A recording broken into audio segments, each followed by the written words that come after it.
That's right. The Prime Minister embarks on a three-nation visit to Jordan, Ethiopia and Oman. And in that very order, the Prime Minister is going to visit all of these three geographies.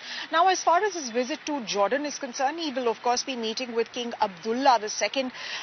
Sometime this evening is when these conversations between the Prime Minister and between King Abdullah are set to happen. He is also expected to meet with the business community in Oman as well. So there are going to be talks around trade, around economic ties, bilateral ties, and of course there will be a whole review of the ties that exist between the two sides. And then from there on he leaves for Ethiopia. Ethiopia, remember, is a key country as far as the African Union is concerned, and it was under India's presidency, the G20 presidency, that African Union got incorporated as a member of the G20 grouping.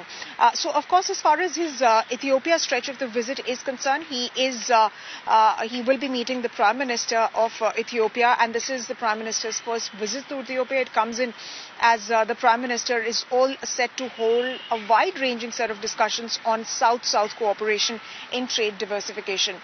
And then, of course, the very crucial stretch to Oman happens. Now, of course, sources have suggested that the Prime Minister is expected to sign on the India-Oman FTA.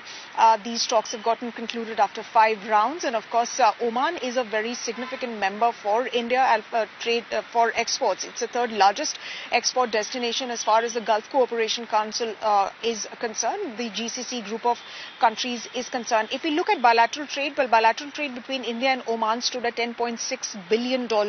Overall, the FTA will look at liberalization in trade, liberalization in services as well, and investment as well. So this CEPA is definitely high on the agenda. It's high on the priority of both the sides. In fact, we are also given to understand that India's Commerce and Industry Minister Piyush Goyal could also be visiting Oman as far as this key FTA signing is concerned.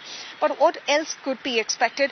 Well, in Oman, Oman has agreed to also New Delhi will be receiving spare parts from Oman's retired fleet of Jaguars, is something that the MEA confirmed last week. So overall, this three-nation visit is aimed at solidifying bilateral ties, at reviewing trade and investment, and finding more opportunities for further cooperation and engagement.